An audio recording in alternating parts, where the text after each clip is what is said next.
Hello everybody, welcome back to 10-Minute Reviews. Jason here, bringing you today's video. So real fast, I don't want to make this too long for an intro, so I'm going to try and compress it. Thank you very much to our fans. Thank you very much to our patrons. Don't forget to check the links down below for links to today's book, any other applicable links.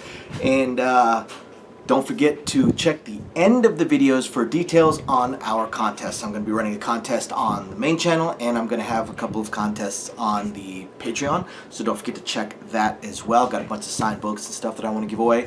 Otherwise, I'm going to go ahead and jump straight into today's video. Don't forget to check those links down below, guys. Got more information down there. Catch you soon. So for today's video, I want to talk about Bruce Sentar's Dungeon Diving 103, the third book in the series, obviously, although he does eventually jump to the 200s for the books in the series, just kind of following the whole college kind of aspect of it. Now, I'm a huge Bruce Sentar fan, and I loved this series, but I have to say that books 1 and 2 were the strongest. 3, this one is actually, to me, one of the weakest, all the way until 4 came out. 4 is actually a little bit weaker, but then book 5, or 201, is actually even stronger, so it does continue on with getting better. But 103, we are still dealing with Ken. Ken, of course, the main character, and basically the ninja assassin, originally aberrant, unknown class holder that we now know what his class is, or begin learning more about it. And of course, Crimson and her obsession with Ken, and then all the other supporting characters for this just growing and just utterly massive harem that is building out to kind of encompass Ken's world. And that's where that's where I find the weakness of the series, in that his group is it's too large. It's too large, and it's unmanageable, or at least it appears unmanageable, and there's not enough focus on each individual character. And like a lot of harem lit, especially harem lit with larger harems, everything is, at least the interactions within each individual person, we have the usual perfect world. Everything is perfect. They all say the right thing. They all do the right thing constantly, and it's kind of eye-rolling. So, to be honest, the interactions between the characters, don't like it. That's my knock on the book. The actual plot and the writing style, love the book. And I love the plot. I love this world that he has built, where you've got this theoretically unending dungeon. You've got your typical lit RPG, but we're in kind of a modern world. I mean, you can catch a plane. Of course, you could also crash in that plane, and now, thanks to the lit RPG and system and innate toughness and stats and stuff like that, you can crash. You can be in part of a plane crash and just literally walk away from it, as if it was, dusting yourself off kind of thing. So, we've got cell phones and televisions and stuff like that. And then we have this dungeon that is theoretically unending. No one's actually reached the bottom of it, and at certain levels connects to other worlds, because other worlds have this dungeon as well. And at a certain point, they start connecting with each other. So that's where we get other races and other beings, and like elves and stuff like that. And that's where we get some of our bad guys coming from. And then, of course, we've got our guilds and stuff like that. So 103 kind of deals with some summer training and the typical school stuff and Crimson. And like I said, the interactions between Ken and the women, or more importantly, the women and Ken, like Crimson and some of these others, it's kind of eye-rolling.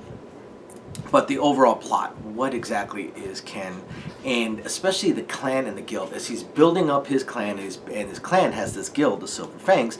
They're not the preeminent dungeon diving guild, but thanks to Ken and thanks to the people within his orbit, like Crimson and some of the others, it has a lot of potential. And of course, the clan itself, that's basically a ninja assassin clan. And that is what I find most fascinating about the series, is this world that he has built, and how his clan is kind of coming back. And we get again into characters that I'm not a huge fan of. Ken's grandfather, can't stand him as a character, but his grandfather, but his various grandmothers, because again, we've got harem. Harem is kind of a normal thing within this world, so grandfather has a bunch of wives as well. I'm a huge fan of those characters. Amazingly enough, the female characters written as his grandmothers and part of his grandfather's harem, I think are absolutely awesome. The female characters written surrounding Ken, not a huge fan. I despise the grandfather himself. Just not a huge fan of the characters around Ken, but I just, if I skip those pages here and there that just have this dialogue that makes me roll my eyes, the book is just great. It's just great. The series is awesome. And one thing that I really appreciate with Bruce Sentar is that he always has a finite plan for his books. He doesn't write a book and it's super popular, so he just keeps on writing forever within this world.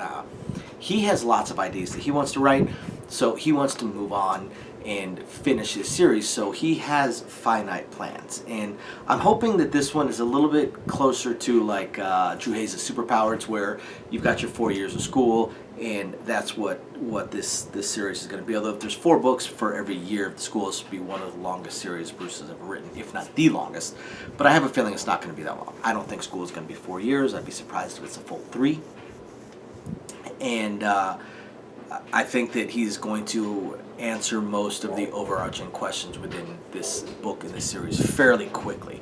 So, great series. I know it sounds like there's a whole bunch of things I don't like in the series or in the book, but it is a great series. It's a lot of fun. It's very fascinating. So, if you're a fan of Bruce Sentar, if you're a fan of lit RPG, and especially when you kind of cross it semi with modern times, semi without, it's fascinating. You got to check it out. Thanks everybody for watching. We will catch you next time. Bye now.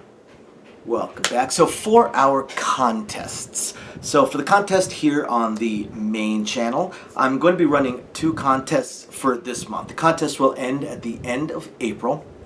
Just email me at reviewsin10@gmail.com. Put contest in the subject line so I do not skip past it. I do get a lot of emails. And I'm actually going to be running 2 contests. Email me for the first contest. Email me your suggestions for 4 categories of books. You don't have to send me 4 suggestions. Some people don't read certain categories, and that is certainly fine. Just email me your suggestions of books that I have not reviewed. Doesn't mean I haven't read them, but that I have not reviewed, in 4 genres: sci-fi, lit RPG, cultivation, and the harem lit. Of course, I'm missing fantasy, but that comes up a lot with cultivation and with lit RPG and with the harem lit, so I'm just kind of leaving that one out. And I will pick of my favorites out of that. I will pick a winner, and I have a signed copy of Advent 9 by T. Alan Horn, and that will be going to that winner. I do actually have a bunch of books for further contests as well, but it's a signed copy of Advent 9 by T. Alan Horn that I will send out to the winner. And the second contest going on the main channel is pick a book. Pick a book that you've read that I have not reviewed, and email me a quick little personal review. If you can talk me into reading that book, the winner of that one will receive a signed copy of J.J. Thorne's Apocalypse Assassin, right? Yeah, Apocalypse Assassin, which I've reviewed this one. I've also reviewed Advent 9. So again, put contest in the subject line, and if you're interested in maybe getting a complete set of Mickey Kare's or the Heavy Weight of It All Book 1, also signed, check out our Patreon. I've got 2 contests that will be going on there as well. Thanks everybody. Hope you guys enjoy the videos, and don't forget to email me. Bye now.